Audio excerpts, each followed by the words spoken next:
আপনার মত, আপনার পথ সব একদিক চাইতে পারে, মতের সাথে মিল না হতে পারে, পথের সাথে মিল না হতে পারে, ব্যক্তির সাথে মিল না হতে পারে, আমার কোন কথার সাথে মিল না হতে পারে, কিন্তু কোরআনের সাথে আমি একমত, আমি এই মাহফিলের সাথে একমত, আমি এই মাদ্রাসার সাথে একমত, ছাত্রকে মহব্বতের খাতিরে একমত, আমি এর মধ্যে কোনো দ্বিধাদ্বন্দ্ব নেই। আমি একজন নবীর উম্মত হিসাবে, আল্লাহর পাল্লা হিসাবে আমি একে মহব্বত করব। ঠিক আছে কিনা? রাজি আছি কিনা? রাজি থাকলে হাত উঠে দেখান, মালিককে দেখান। আয় আল্লাহ, এই প্রতিষ্ঠানকে আল্লাহ কবুল করেন, আমিন। প্রতিষ্ঠানের সমস্ত হাজাত, মনসা, চাহিদাকে আল্লাহ কবুল করেন, আমিন। আর এই যে কবি বলেন, চন্দ খানি হকমত ইউনানিয়া, চন্দ খানি হকমত ইউনানিয়া, হকমত কুরআনিয়া রাহম বখা, হকমত কুরআনিয়া রাহম বখা। বলুগ আউয়াল আলিফ বা তা না খানি, বলুগ আউয়াল আলিফ বা তা না খানি, से करो आदर से कंदन कई तवानी, जिसते दुनिया अज खुदा गाफिल बुदान, जिसते दुनिया अज खुदा गाफिल बुदान, नहीं की माशो नकरा उ फरजंद जान। अरे भाई, যার অন্তরে আল্লাহর মহব্বত, নবীর মহব্বত, কোরআনের মহব্বত আছে, সে কোনোদিন বসে থাকতে পারে না। কোরআনের আওয়াজ যে জায়গায় হয়, কোরআনের আলোচনা যে জায়গা হয়, সে জায়গায় পাগলের মতো দৌড়াইতে থাকে, পাগল হয়ে যায় কোরআনের আওয়াজ শোনার জন্য। কোরআন শোনার জন্য কোরআনের আওয়াজ যেখানেই হোক, যে জায়গায় হোক, যে স্থানেই হোক, ওইখানেই ফেরেশতারা বেষ্টন করে ফেলায়, ওইখানেই ফেরেশতারা চারদিকে বেষ্টন করে ফেলায়, চারদিকে বেষ্টন অবস্থায়, এমন অবস্থায় আছে একজন একজনের উপর একজন, একজনের উপর একজন, এইভাবে বেষ্টন করতে করতে আরশে আসিম পর্যন্ত, লৌহে কলম আরশে আসিম পর্যন্ত এই ফেরেশতাদের বেষ্টনীর মধ্যে থাকে। আর পৃথিবীর কোনো শক্তি নাই। আল্লাহ তাআলার বরত্বের আলোচনা হয়, আল্লাহ তাআলা খুশি হয়ে যায়। আল্লাহ পাক বলে, বান্দা, আল্লাহ তাআলা বলে, ও ফেরেশতা, ওই জায়গার মধ্যে পৃথিবীর সবচাইতে বড় জায়গা, পৃথিবীর সবচাইতে বড় দামি জায়গা হলো ওই জায়গা, যেই জায়গা আল্লাহ তাআলার কোরআনের আলোচনা হয়, যেই জায়গা আল্লাহ পাকের বরত্বের আলোচনা হয়, রুবুবিয়াত উলুহিয়াতের আলোচনা হয়, যেই জায়গার মধ্যে আল্লাহ পাকের প্রশংসা হয়, যেই জায়গা, যেই স্থানের মধ্যে আল্লাহর বরত্ব আলোচনা হয়, আল্লাহ পাক ওই জায়গাকে নিয়ে ফেরেশতাদের সাথে গর্ব করতে থাকে। ও ফেরেশতারা, ভাল, তোরা তো বলছিলি আমি আদম সন্তান না বানানোর জন্য, আমার আদম সন্তান না বানায়া, আদম সন্তান আমি তোদের কথাকে অবাধ্য করিয়া, আমি আল্লাহ আমি তোদের কথাকে না শুনিয়া আমি আদম সন্তানকে বানাইলাম। ওই আদম সন্তান আমাকে না দেখিয়া, ওই আদম সন্তান আমাকে না জানিয়া, না বুঝিয়া আমার কোরআনকে এত মোহাব্বত করে রে বান্দা, ও ফেরেশতা, আমার কোরআনকে এত মোহাব্বত করে, এত ভালোবাসে, তারা পাগল হয়ে আজকে আমাকে না দেখিয়া, না জানিয়া, না বুঝিয়া তারা আমার কোরআনের আলোচনা শোনার জন্য পাগল হয়ে গেছে। সুবহানাল্লাহ। এই জন্য ভাইরা আমার, কোরআনে কারীম থেকে একটা আয়াত তিলাওয়াত করলাম। আল্লাহ পাক কোরআনে কারীমে বললেন, ওয়ান্তাযিরু ইল্লা মুনতাযিরুন ওয়া কুল লিল্লাযীনা লা ইউমিনুনা আমালু আলা মাকানাতিকুম ইন্না আমিলুন ওয়ান্তাযিরু ইন্না মুনতাযিরুন। সুবহানাল্লাহ বলেন সুবহানাল্লাহ। আল্লাহ পাক বলেন, হে নবী, যারা ঈমান আনে না তাদেরকে বলে দেন, হে নবী গো,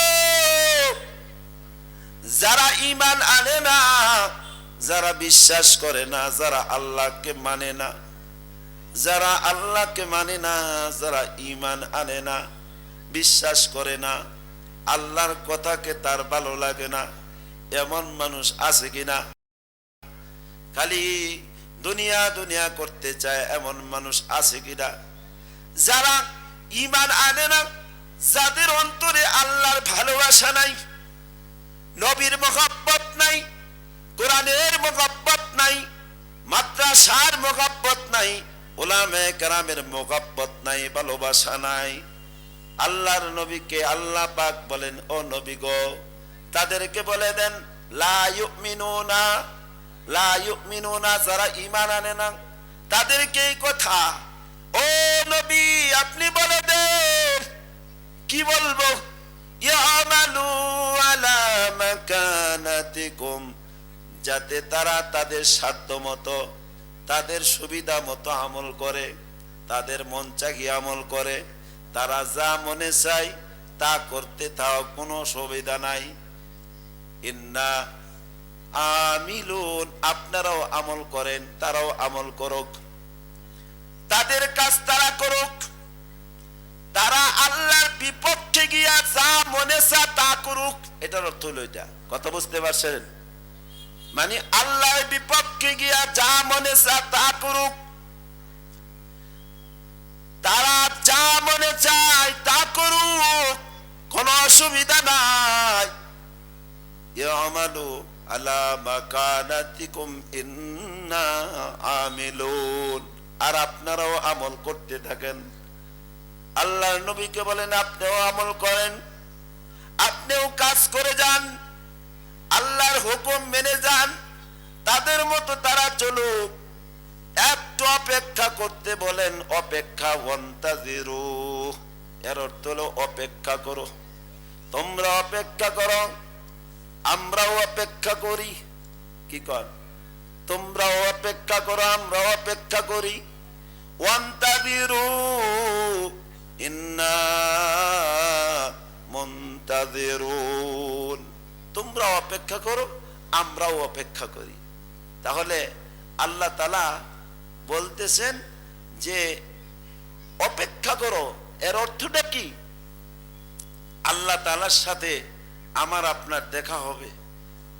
কি কোন? দেখা হবে না? এটা কি মিছা কথা? হ্যাঁ, আল্লাহ তাআলার সাথে যে দেখা হবে, আল্লাহ তাআলা যে অপেক্ষা করার জন্য বলছেন, এই কথাটা কি মিছা কথা? অপেক্ষা করো। সবাই কিন্তু কোথায় যাওয়া লাগবো? কি কন? কোথায় যাওয়া লাগবো?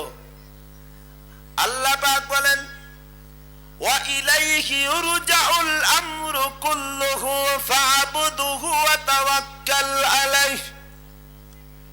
প্রত্যেকটা বস্তু, প্রত্যেকটা জিনিস আল্লাহ তাআলার দিকে ফিরবে। এমন কোন জিনিস, এমন কোন বস্তু আল্লাহ তাআলার দিকে ফিরবে না, এমন কোন বস্তু দুনিয়ার জমিনে আছে কিনা? আছে? কথা বলেন, আছে? যে এমন কোন জিনিস আল্লাহর দিকে ফিরবে না। ওয়া ইলাইহি ইউরজাউল মানে প্রত্যেকটা বস্তুই আল্লাহ তাআলার দিকে ফিরবে। আল্লাহ পাক বলে, বান্দারে, যারা আল্লাহকে মানে, যারা আল্লাহকে বিশ্বাস করে, সুতরাং তোমরা ফা'বুদু, তোমরা ইবাদত করো। কি করো? তোমরা ইবাদত করো। আল্লাহ তাআলার দিকে যেহেতু ফিরে যেতে হবে, ছিলাম ছোট, এখন বয়স হয়ে গেছে, দাড়ি পেকে গেছে, শক্তিগুলো কেড়ে নিয়ে গেছে, উঠলে বসতে পারি না, বসলে উঠতে পারি না। কে করলো এই অবস্থা? কথা বলেন, কে করলো? পাওয়ার গুলি কে নিয়ে গেল? তাহলে আল্লাহ পাক বলেন, সব আল্লাহ তাআলার দিকে ফিরবে। ও বান্দা,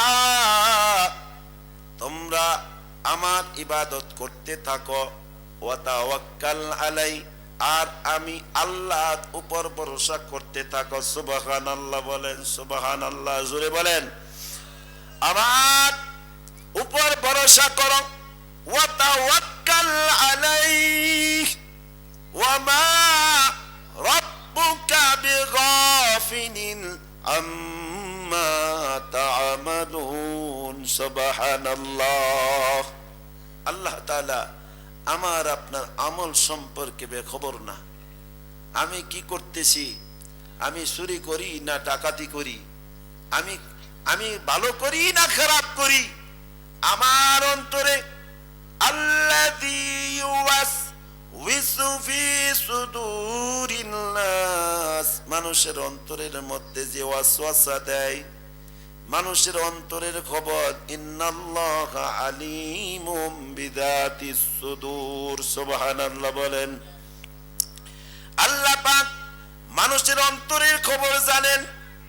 কার অন্তর আল্লাহর জন্য কাঁদে, কার অন্তর আল্লাহর সাথে গভীর সম্পর্ক আছে, এটা আমরাও যদি না জানি, আমার আপনার মালিক খবর রাখেন কিনা? আল্লাহ পাক বলেন, ওমা রাব্বুকা বিগাফিলিন আম্মা তা'মালুন। আল্লাহ পাক বলেন, বান্দা, তোমার আমল সম্পর্কে আল্লাহ তাআলা বেখবর না, গাফেল না। তুমি যে যা ইচ্ছা তা করো, কোনো অসুবিধা নাই। আল্লাহ তাআলা সব খবর আল্লাহ পাকের কাছে আছে। সুবহানাল্লাহ। এই জন্য ভাইরা আমার, আজকের আয়োজন প্রতিদিন হয় না।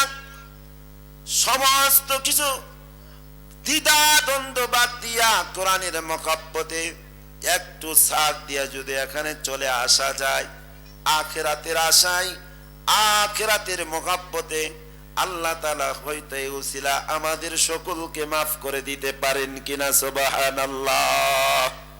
অনেক বড় বড় উলামায়ে কেরাম আসতেছেন, একটা মাহফিল করতে কত কষ্ট হয়। বাবা রে বাবা, যে করে সেই জানে। এই জন্য মাহফিলটাকে আমরা ধরে রাখার জন্য যদি আমরা চেষ্টা করি, অন্য সব দিক বাদ দিয়া যদি মাহফিল আজকে বাস্তবায়ন হয়ে যাক, আল্লাহ তাআলার এটা কোনো ব্যক্তির সাথে সম্পর্ক না। মাহফিল যেখানেই হয়, এটা কোরআনের সাথে সম্পর্ক, এটা নবীজির হাদিসের সাথে সম্পর্ক, এটা আল্লাহ তাআলার সাথে সম্পর্ক। এটা অন্যভাবে নেওয়ার কোনো সুযোগ নাই। যে নেবে সেই মুসিবতে পড়বে। এই জন্য আমরা এই কোরআন, আল্লাহ কোরআনে বলছেন, তিলকা আয়াতুল কিতাবিল মুবিন। এই কোরআন, এই কোরআন হলো সুস্পষ্ট, এর মধ্যে অস্পষ্ট কিছুই নাই। অস্পষ্ট বলতে কিছুই নাই। এখন স্পষ্ট জিনিস, এই স্পষ্ট জিনিস যদি আমরা অস্পষ্ট করতে চাই, এটাকে যদি আমরা ভেজাল করতে চাই, এটার মধ্যে সমস্যা সৃষ্টি করতে চাই, তাহলে সমস্যা আমি নিজেই পড়ব। কারণ চা কুন্ডা চাদর পেশ, মান খাদা অখুদে আ, কুয়া খননকারী কুয়ার মধ্যেই পড়ে। কথা কন ঠিক কিনা? আর যে ব্যক্তি ধোঁকা দেয়, ধোঁকা যে ব্যক্তি দেয়, ধোঁকা সেই খা। এই জন্য আমরা কিছুক্ষণের জন্য আমাদের দিলকে আল্লাহর জন্য ছেড়ে দিতে পারি না? কি কোন পারি না? আল্লাহর জন্য যদি ছেড়ে দেওয়া যায়, যে আমরা আজকে আখিরাত বানাই, আজকের মাহফিলকে আমরা নাজাত বানাই, আজকের মাহফিলকে আমরা আখিরাতের উদ্দেশ্যে একটা কথা যদি উলামায়ে কেরামের জবান থেকে বের হয়ে যায়, কার কথার দ্বারা হেদায়েত হবে সেটা মালিক ভালো করে জানে, কেউ বলতে পারবো না। কারণ আল্লাহ পাক বলছেন, ফাস্তাকিম কামা উমিরতা। একটা শব্দ মানুষকে কত কঠিন ভাবে, মানে কেমন ভাবে বলা হয়েছে, তোমার জীবনটা যেভাবে হুকুম করা হয়েছে, তোমার জীবন আল্লাহ পাক যেভাবে হুকুম করছেন, ওইভাবে তোমার জীবন বাস্তবায়ন করতে হবে। তোমার মন মতো যদি তোমার জীবন চালাও, পৃথিবীতে এমন কোন ধর্ম নাই আল্লাহকে মানে না। কথা বলেন, এমন কোন ধর্ম নাই আল্লাহকে মানে না। সব ধর্মই আল্লাহকে কোনো না কোনো ভাবে মানে। হিন্দুরাও মানে, খ্রিস্টানরাও মানে, কাফেররাও মানে, সবাই কিন্তু আল্লাহকে এক এক ভাবে মানে। আল্লাহ কয়, ও বান্দা, তোদের মন মতো মানলে হবে না। আমি আল্লাহ যেভাবে হুকুম করছি, যেভাবে আমি আল্লাহ তোমার জীবনের উপর হুকুম হয়েছে, ওইভাবে তোমার জীবন পরিচালনা করা, জীবন বাস্তবায়ন করা। আমার মন মতো তোমার জীবন পরিচালনা করলেই আমি আল্লাহ বিশাল জান্নাত দিব। সুবহানাল্লাহ। এই জন্য ভাইরা আমার, মন মতো যদি চলি, আমার মন মতো, আমার মনের সাথে মিল হয় নাই, আমি এটা করব না। আমার মনের সাথে এটা হয় নাই, আমি এটা হবে না। আমার মনের সাথে এটা, আমার যুক্তির সাথে, আমার তর্কের সাথে, আমার সাথে কোনোভাবে মিলে নাই, এটা হতে পারে না। না না ভাই, আমি চিন্তা করব, আমার চিন্তা, আমার বুঝ কোরআনের বুঝের সাথে মিলাইতে হবে। সাহাবায়ে কেরাম, আল্লাহ পাক নবী পাঠাইছেন গোটা পৃথিবীর জন্য মডেল। নবীকে পাঠায়া মডেল বানাইছেন। নবীকে পাঠায়া আল্লাহ পাক গোটা পৃথিবীর জন্য মডেল বানাইছেন, যাতে আল্লাহ পাক প্রতিটা মানুষ আল্লাহ পাকের হুকুম অনুযায়ী, নবীর সিস্টেম অনুযায়ী, নবীজির তরিকা অনুযায়ী, নবী যেভাবে খাইছে, নবী যেভাবে ঘুমাইছে, যে নবী যেভাবে মানুষের সাথে কথা বলছে, নবীজির আচরণ যেমন ছিল, ওই আচরণ আমার আপনার ভিতরে থাকা চাই।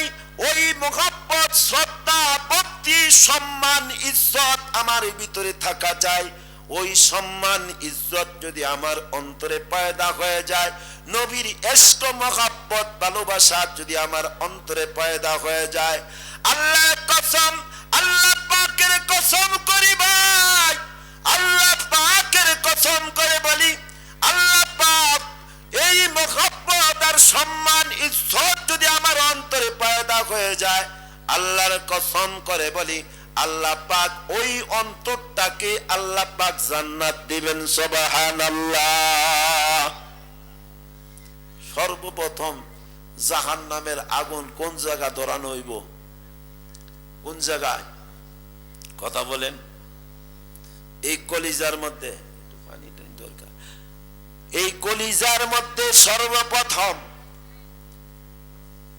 এই সর্বপ্রথম কলিজার মধ্যে, অন্তরের মধ্যে, কারণ অন্তর ভালো না, এই অন্তর আল্লাতী তাত্তালিউ আলাল আফইদা নারুল্লাহিল মুওয়াক্কাদা আল্লাতী তাত্তালিউ আলাল আফইদা।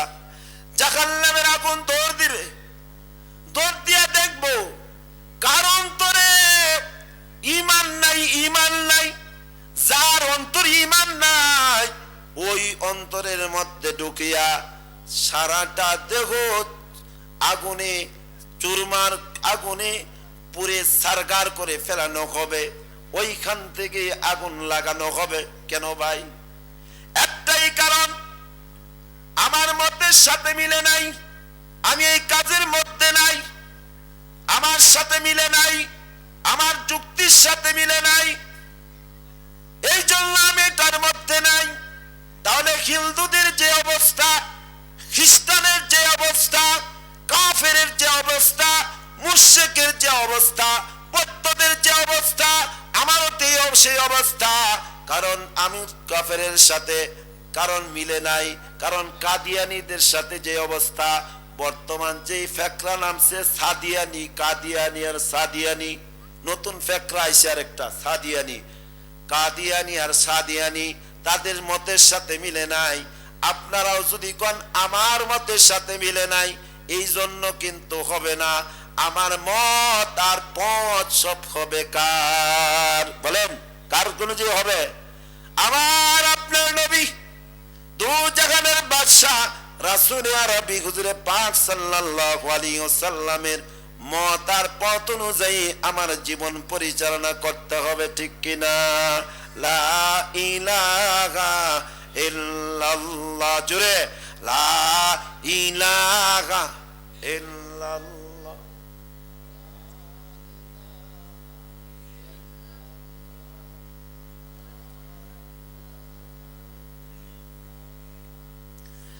লা ইলাহা লা ইলাহা ইল্লাল্লাহ লা ইলাহা ইল্লাল্লাহ মুহাম্মাদুর রাসূলুল্লাহ। এই কথাটা কি পরিষ্কার? কথা কি পরিষ্কার হইছে যে আমার মত আর পথ, পৃথিবীর যা কিছু আছে কোরআনের সাথে আমার কথা বুঝতেছেন? কথা বুঝেন? আমার মত আর পথ সব একদিকে, আর আল্লাহর রাসূলের যে মত আর পথ, যেই তরিকা নিয়ে আসছেন, ওমা আতাকুমুর রাসূল ফাখুযু, রাসূল যা নিয়ে আসছেন তা ধরো, ওমা নাহাকুম আনহু ফান্তাহু, যা থেকে বারণ করেছেন, নিষেধ করেছেন, তা থেকে তোমরা বিরত হও। এই কথার মধ্যে রাজি আছি। সবাই একটু বেয়াদবে গিয়ে হাত উঠে দেখাই আল্লাহরে যে এই কথার উপরে আমরা সবাই একমত। আল্লাহ, এই হাতগুলো আল্লাহ তুমি কবুল করো, এই হাতের উছিলায় সকলকে মাফ করো, সকলকে বুঝার তৌফিক দান করো। সকলেই বলেন আমিন। একটু সামনে চলে আসি। লা ইলাহা ইল্লাল্লাহ, বেয়াদবি করে চলে আসেন সামনে, এটা মাহফিলের আদব। সামনে চলে আসেন। আল্লাহ পাক কোরআনে ডাক দিয়ে বলেন, ইন্না আনসালনাহু কুরআনান আরাবিয়্যান লাআল্লাকুম তাআকিলুন। জোরে জোরে বলেন সুবহানাল্লাহ। দুনিয়ার মানুষ, এ কুরআন আমি আরবি ভাষায় অবতীর্ণ করেছি। আনসালনাহু কুরআনান আরাবিয়া, আরবি ভাষায় আমি কোরআনকে অবতীর্ণ করলাম। লাআল্লাকুম তাকিনুন, আমি এই কোরআন যাতে তোমরা বুঝতে পারো, এই কোরআনকে আমি আরবি ভাষায় অবতীর্ণ করলাম। এই কথাগুলো আমার আপনার মালিক বলতেছেন। যেই মালিক আপনাকে এত সুন্দর করে বানাইছেন, যে মালিক আপনাকে হাত দিছে, পা দিছে, যে মালিক আপনাকে সম্মান ইজ্জত দিছে, সন্তান দিছে, সম্পদ দিছে, কি কন দিছে কিনা? যে মালিক আপনাকে ইমানের মতো দৌলত দিছে। নূহ আলাইহিস সালাতু ওয়াস সালামের ছেলের নাম কি ছিল? জানেন? কেনান। কেনান, মাশাআল্লাহ বলেন সুবহানাল্লাহ। কারণ একজন মুরব্বী কইতে পারছে আল্লাহ পাকের হুকুম হবে পানি, পানি উতলে যা, পানির হুকুম করছে, পানি এইভাবে উতলাইছে, গাছপালা তরিরতা একবারে আসমানের মতো ঠেকছে। কি কোন ঠেকছে কিনা? তার ছেলেরা ডাক দেয়া কো, কেনান, ও কেনান আয়া, এই নৌকার মধ্যে ওঠ। নৌকার মধ্যে যদি উঠো তাহলে মাপ পায়া যাইবা, বাঁচতে পারবা। যেইভাবে পানি উঠতে আছে, কেউ বাঁচার কোনো উপায় নাই, কোনো রাস্তা নেই। কেনান কয়, আমি কাছে, আমি কাছে বসে থাকবো, তোমার পানি আমার কিছু করতে পারবে না। আল্লাহ পাক নূহ আলাইহিস সালাম এত বড় জলিলুল কদর পয়গম্বর থাকার পরেও তার সন্তানকে আল্লাহ পাক কাফের বানাইলেন, ঈমান দেন নাই। কথা বুঝতেছেন? আল্লাহ পাক কাফের বানাইলেন, আল্লাহর মুহাব্বত দেয় নাই, নবীর মহব্বত আল্লাহর প্রেম আর ভালোবাসা দেয় নাই, তার বাপের অবাধ্য সন্তান হয়ে গেল, আল্লাহর হুকুম হয়ে যায়, ও নো, তুমি যদি আরেকবার তোমার সন্তানের দিকে তাকাও, আমি আল্লাহ তোমার নবুয়তি থেকে নাম কেটে দেব।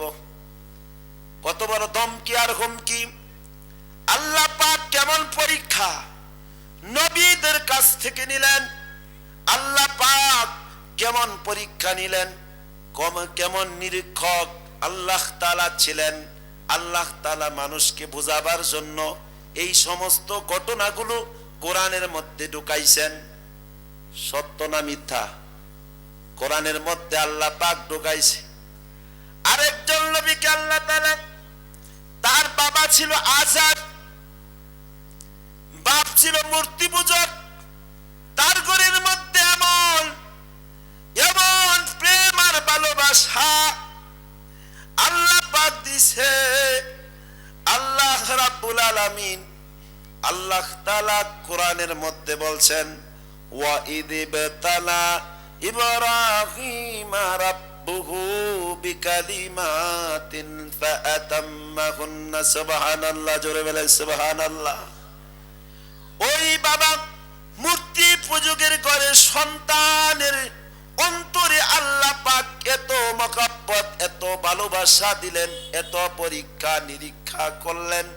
সমস্ত পরীক্ষার ভিতরে আল্লাহ পাকের ওয়াহদানিয়াত, রুবুবিয়াত, উলুহিয়াত নাম্বার 1 পাইছেন। মানে একবারে নাম্বার 1 বলতে 1-এর উপরে, এর উপরে নাম্বার হতে পারে না। আল্লাহ পাক কোরআনের মধ্যে পরিষ্কার ভাষায় বলে দিলেন, ও ইব্রাহিম, আমি তোকে যত পরীক্ষা করলাম, আগুনে ফালায় পরীক্ষা করলাম, তোর বিবি দিয়া পরীক্ষা করলাম, এমনি ভাবে আমি যত পরীক্ষা তোর কাছ থেকে নিলাম, সমস্ত পরীক্ষার মধ্যে তুমি পাস করলা। সুবহানাল্লাহ। ভাইরা আমার, কথা হলো দুইটা। একটা হলো নূহ আলাইহিস সালামের পয়গম্বরের ছেলে কি হলো? কাফের। আর ইব্রাহিম, আল্লাহ তাআলা মূর্তি পূজকের ঘর এমন নবী পাঠাইছে, যেই নবীর ঘর আমাদের মুহাম্মদ। সুবহানাল্লাহ। এখন পর্যন্ত নামাজের মধ্যে দুরূদে ইব্রাহিম পড়ি, এই মক্কা বানাইছে ইব্রাহিম, যা কিছুক্ষণ সব ইব্রাহিম। এমন পরীক্ষা নিছে আল্লাহ তাআলা কিয়ামত পর্যন্ত কুরবানি করবেন ইব্রাহিমের তরিকা। মিল্লাতা আবিকুম ইব্রাহিমা হুয়া সাম্মাকুমুল মুসলিমিন। মুসলমান নাম করছে ইব্রাহিম। এই বেটারে আল্লাহ বাদ দিয়ে দেন, জাতির পিতা ইব্রাহিম, আল্লাহ বাদ দিয়ে দেন। আল্লাহ কো আমার দরবার থেকে বাদ নাই, দুনিয়া সব বাদ দিয়ে দাও, আমার রহমান, আমার উলুহিয়াত, আমার রহমানের কাছে এই ইব্রাহিম কোনদিন বাদ হবে না, বাদ হবে না। যারা বাদ হবে তারাই বাতিল হয়ে যাবে, তারাই ধ্বংস হয়ে যাবে। যারাই বাদ করতে চাইবে, ইব্রাহিমের দুশমন যারা হবে, ইসমাঈলের দুশমন যারা হবে, মুহাম্মাদের দুশমন যারা হবে, তারাই ধ্বংস হবে। কিন্তু আমার ইব্রাহিমের কিছুই হবে না। সুবহানাল্লাহ, জোরে বলেন সুবহানাল্লাহ। তাইলে ইব্রাহিমরে কেমন কবুল করলেন? কেমন কবুল করলেন?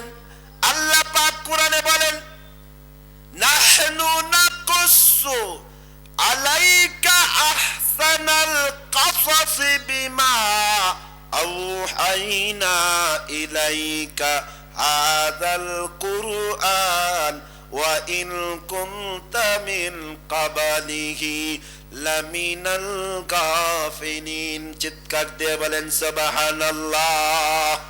এই জবান দিছে আল্লাহ, জবান দিয়া যদি কয় সুবহানাল্লাহ, এই সুবহানাল্লাহ এই কিটার করে কিটানি ধরে জবান দিলাম।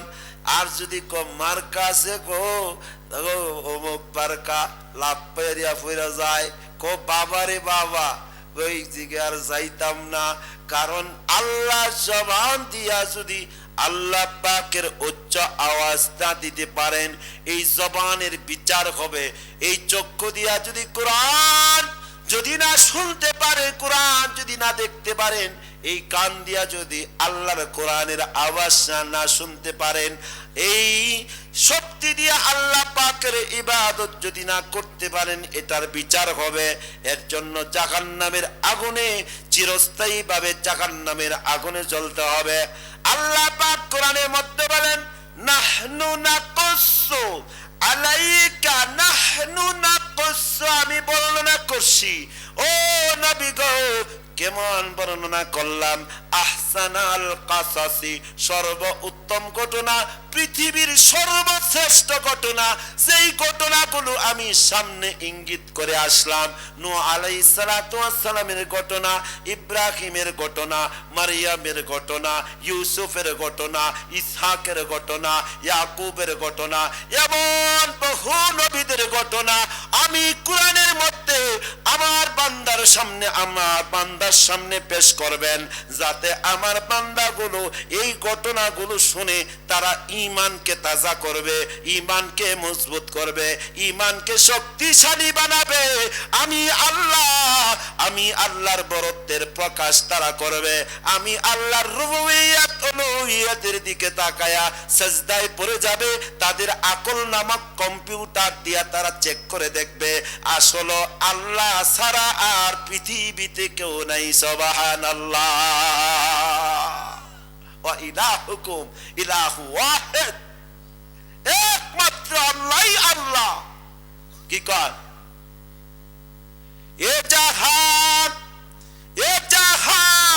ফানি কোইলা ফানি नहीं है मालिक सबका खुदा का सानी नहीं। সুবহানাল্লাহ। এই পৃথিবী আল্লাহই থাকবেন, আর কেউ থাকতো না, সব শেষ হয়ে যাবে।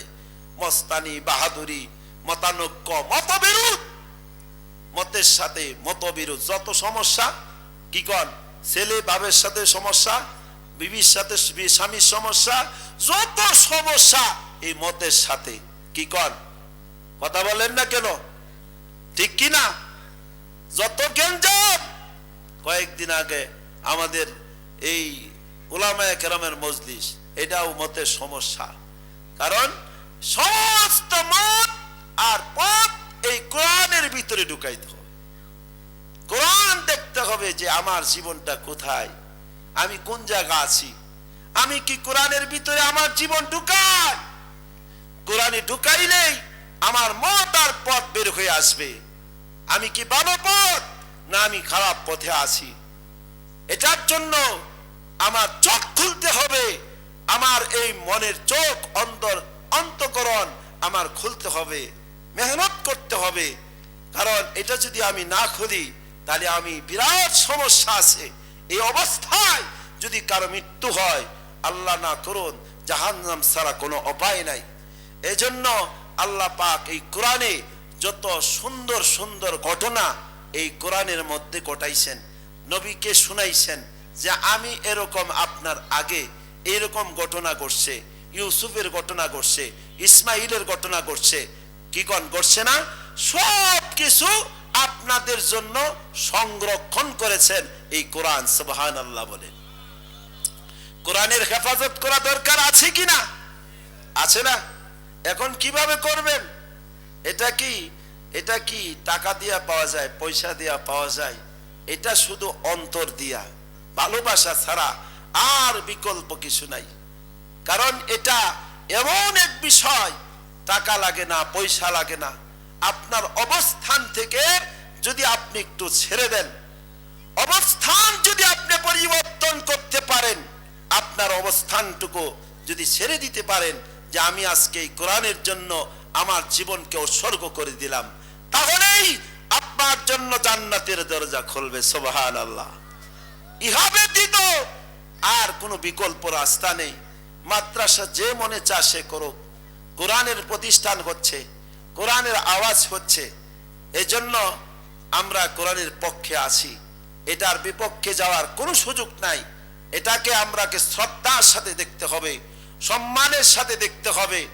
আলেমকে শ্রদ্ধা করতেই হবে, আলেমকে আপনি যদি ভালো নাও লাগে আপনার, কারণ আলেম হলো আল উলামা ওয়ারাসাতুল আম্বিয়া, আলেম হলো নবীদের ওয়ারিস।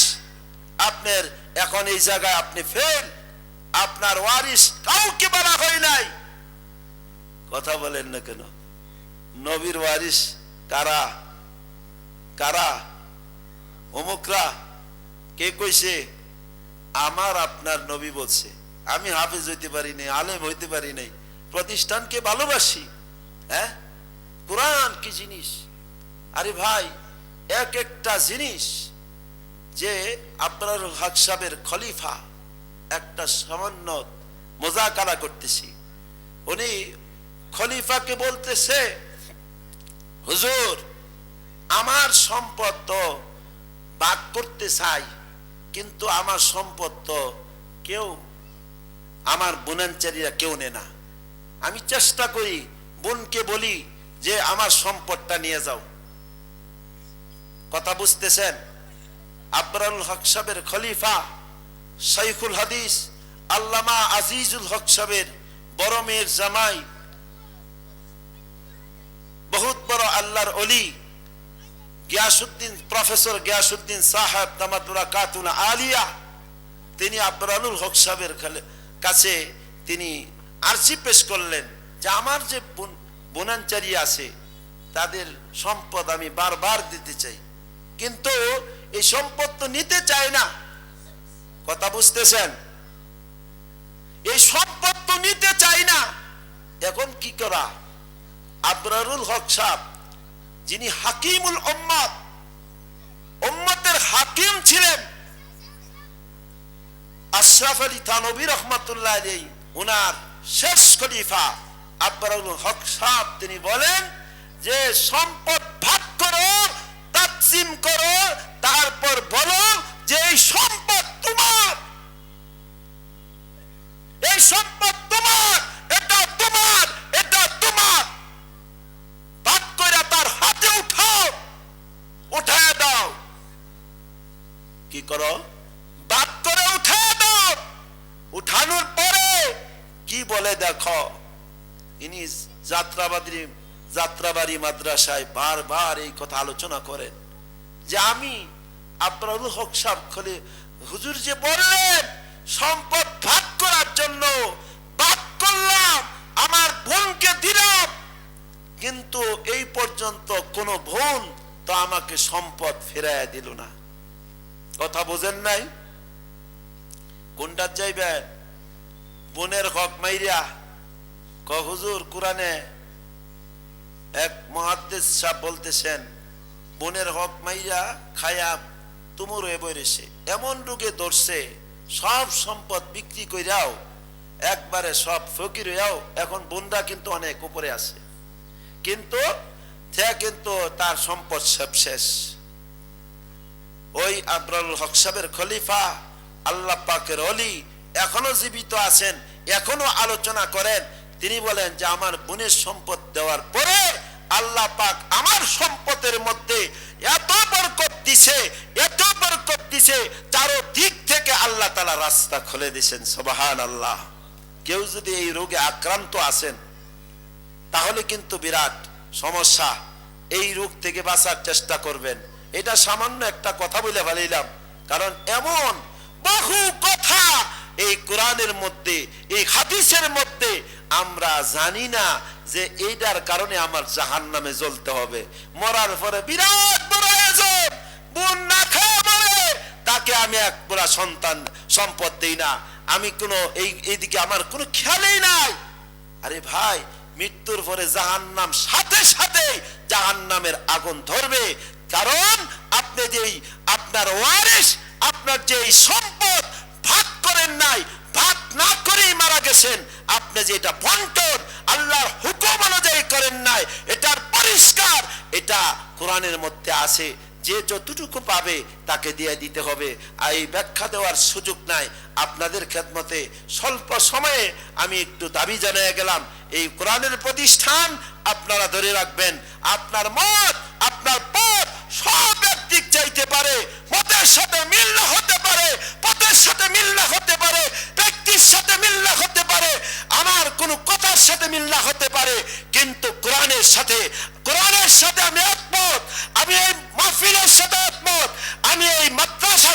একমত, ছাত্রকে মহাব্বতের খাতিরে একমত, আমি এর মধ্যে কোনো দ্বিধাদ্বন্দ্ব নেই। আমি একজন নবীর উম্মত হিসাবে, আল্লাহর পালক হিসাবে আমি একে মহাব্বত করব। ঠিক আছে কিনা, রাজি আছি কিনা? রাজি থাকলে হাত উঠে দেখান, মালিককে দেখান, আয় আল্লাহ এই প্রতিষ্ঠানকে আল্লাহ কবুল করেন, আমিন। প্রতিষ্ঠানের সমস্ত হাজাত মনসা চাহিদাকে আল্লাহ কবুল করেন, আমিন। আর এই যে হক, এই হককে আল্লাহ তাআলা আমাদের পুরোপুরি দেওয়ার তৌফিক দান করেন, আমিন। ওয়া আখির দাওয়ানা আলহামদুলিল্লাহি রাব্বিল আলামিন। আসসালামু আলাইকুম ওয়া রাহমাতুল্লাহ।